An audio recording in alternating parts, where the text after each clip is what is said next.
क्योंकि दोनों टीमें जो है वो बेसबॉल खेल रही है, स्लो नहीं खेल रही है और जो टीम ज्यादा बेहतर खेलेगी वो मैच जीतेगी। इस मैच के ड्रॉ होने की चांसेस कम है क्योंकि दोनों टीम जीतने की तरफ बढ़ी और जिस तरह से तीसरे दिन खेला गया है ऐसा लग रहा है कोई एक तो जीतेगा क्योंकि गलती करने में कोई कसर नहीं थी। इंडिया की क्या ही कहानी यार, 6 कैचेस छोड़ दिए गए। आप इमेजिन करो, आप 1 कैच ड्रॉप करते हो, 2 कैच ड्रॉप करते हो, आप 6 कैच ड्रॉप करते हो और उसके बाद भी आप गनीमत है कि मैच में बने हुए हो। उसकी वजह सिर्फ one and only Jasprit Bumrah है। लेकिन थर्ड डे इंडिया के हिसाब से या इंग्लैंड के हिसाब से काफी चीजें रही जो नोटिस करने वाली थी। जैसे हैरी ब्रूक के कैचेस ड्रॉप हुए, आज फिर जायसवाल ने एक इजी कैच ड्रॉप किया लेकिन वो शतक नहीं लगा पाए, 99 पर अपना विकेट गंवा बैठे। बुमराह इतने कैचेस ड्रॉप करवाने, एक पर आउट करने के बाद नो बॉल हुई जो, उसके बावजूद 5 विकेट चटका गए। अगर वो 0 पर हैरी ब्रूक आउट हो गए होते जो नो बॉल थी तो शायद ये स्कोर कार्ड जो 465 बना ये ना बना होता। शार्दुल ठाकुर को क्यों खिलाया गया इंडिया की तरफ से, मेरी समझ से भी परे। अगर आपको एक तेज गेंदबाज से 6 ओवर गेंदबाजी करवानी है 2 दिन के अंदर तो आप उसे क्यों खिला रहे हो? इससे अच्छा आप मत खिलाओ, इससे अच्छा आप एक बल्लेबाज खिला लो। आप क्यों ऐसा मजाक कर रहे हो, ये मेरी समझ से परे। प्रसिद्ध कृष्णा वनडे वाली पिटाई खा रहे टेस्ट मैचेस में, ये भी मेरी समझ से परे। हालांकि 3 विकेट निकाल दिए। सिराज डिसअपॉइंटेड होंगे, वो बनता है, कई बार विकेट लेने के मौके थे, वो भी मेरी समझ से परे है।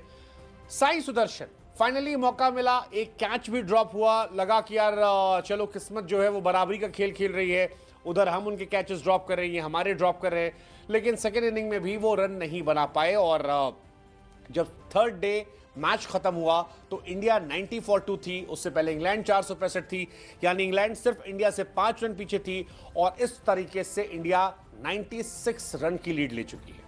केएल राहुल अच्छी बल्लेबाजी कर रहे हैं 47 रनों पर, शुभमन गिल खेल रहे हैं 6 रन पर।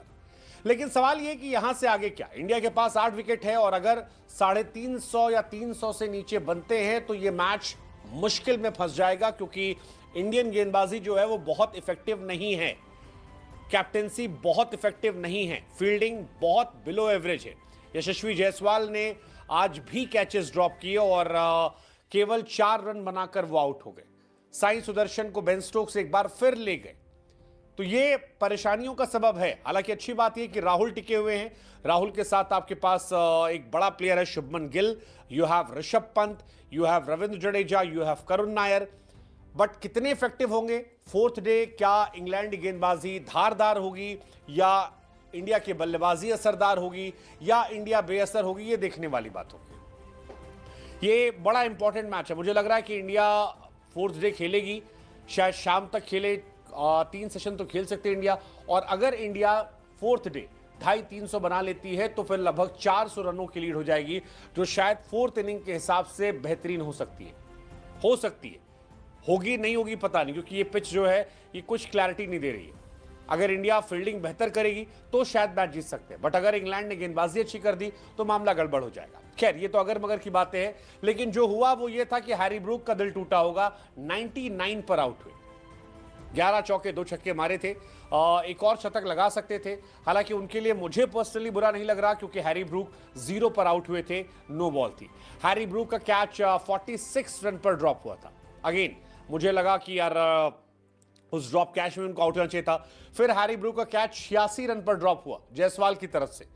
तो 3 कैच ड्रॉप करने के बाद अगर आप 99 पहुंचे हो तो आपके लिए मुझे बुरा बिल्कुल नहीं लग रहा। बुरा लग रहा था किसी के लिए तो वो जसप्रीत बुमराह के लिए। हालांकि बुमराह कह रहे हैं कि मुझे खुद नहीं बुरा लग रहा क्योंकि वो इन बात